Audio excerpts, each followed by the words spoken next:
சாலையோர சிறுவர்கள், குழந்தை தொழிலாளர்கள், பெற்றோர்களால் கைவிடப்படும் குழந்தைகள் போன்றவர்களுக்கு சரியான வாய்ப்பும் வசதிகளும் கிடைக்கும் போது எத்தகைய வளர்ச்சியை பெறுவார்கள் என்பதற்கு ஜெயவேல் ஒரு சிறந்த உதாரணம்.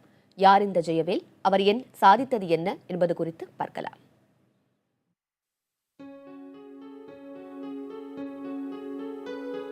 நாடோடி பழங்குடியின சமூகத்தை சேர்ந்தவர் ஜெயவேல்.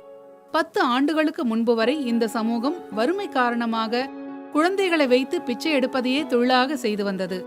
7 வயதில் தன்னார்வ தொண்டு நிறுவனம் ஒன்றினால் மீட்கப்பட்ட ஜெயவேல் லண்டனில் ஆட்டோமோட்டிவ் என்ஜினியரிங் படிப்பை முடித்துவிட்டு தற்போது 3ஆம் ஆண்டு படிப்பிற்காக இட்டலி செல்ல காத்திருக்கிறார்.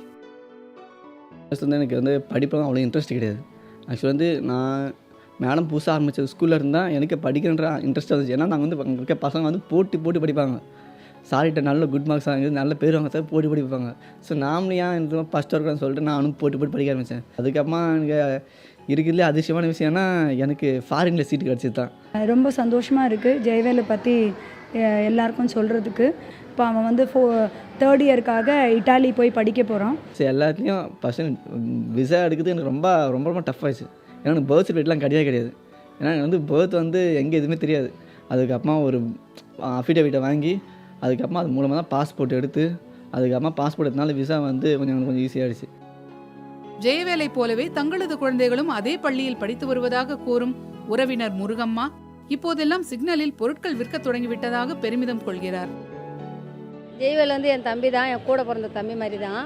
அவனை பார்த்து தான் எங்கள் பசங்கள்லாம் நாங்கள் படிக்க வைக்கிறோம். பொம்மா மேடங்கிட்டே எங்கள் பசங்களை ஹாஸ்டலில் தங்கி படிக்கிறாங்க. முன்னாடிலாம் இருந்தோம், சிக்னலில் பிச்சை எடுத்துக்கணும் அப்படி இருந்தோம். இப்போ அதெல்லாம் விட்டுட்டு இப்போ ஒரு 10 வருஷமாக நாங்கள் வியாபாரம் தான் சிக்னலில் கஷ்டப்பட்டு வியாபாரம் பண்ணுறோம் மேடம்.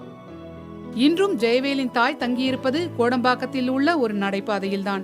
வெளிநாட்டிற்கு சென்று கல்வி கற்றிருந்தாலும் தன்னை குடும்ப தொழிலுடன் அடையாளப்படுத்தி பேசுவதற்காக வருத்தப்படவே இல்லை என்கிறார் ஜெயவேல்.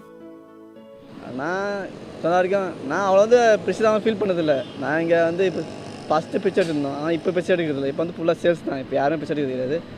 ஃபஸ்ட்டு பார்த்தோன்னா இங்கே இப்போ ரோட் சைடு தான் படுத்துப்போம். ஏன்னா நான் அங்கே ஹாஸ்டலில் இருக்கும்போது ஃபேனு ரூம் எல்லாம் இருக்கும். மழை வந்தது ப்ராப்ளம் இருக்காது. பட் இங்கே வந்தால் மழை வந்தால் இங்கே ஓடிட்டு போயிடும். ஸோ இருந்தாலும் எனக்கு பழகுனால எனக்கு எந்த ஒரு ஃபீலிங் கிடையாது. எனக்கு பணத்து மேலே அவ்வளோ ஆசை கிடையாது. இருந்தாலும் வாங்கிற கடனை அடிக்கணும். அம்மா எல்லோரும் பேரண்ட்ஸ் எல்லாரும் கொஞ்சம் சந்தோஷமாக இருக்கணும். எந்த கஷ்டமும் எல்லாமே இருக்கணும். ஸோ அதுதான் என்னோட எய்ம்.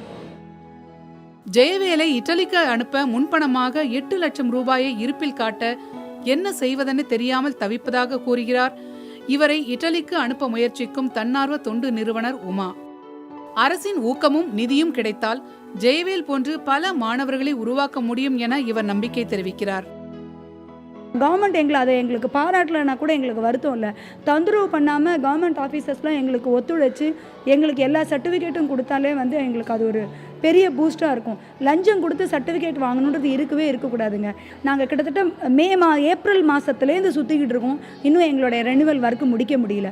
இப்படியே நாங்கள் எங்களோட முகம் என்னென்னா இந்த மாதிரி ஏழை குழந்தைய எடுத்து ஜெயவேல் மாதிரி நிறைய மனிதர்களை உருவாக்குறது தான். அதுக்கான என்னோட எக்ஸ்பர்ட்டு எங்களோட நாலேஜ் எல்லாம் அதுக்கு தான் பயன்படுத்தணுமே தவிர இந்த மாதிரி ஒரு கவர்மெண்ட் டிபார்ட்மெண்ட்டுக்கு ஓடி சர்டிஃபிகேட் வாங்குறதுக்கு எங்கள் நாலேஜ் செலவாகக்கூடாதுங்க. அது ரொம்ப வருத்தமாக இருக்குது.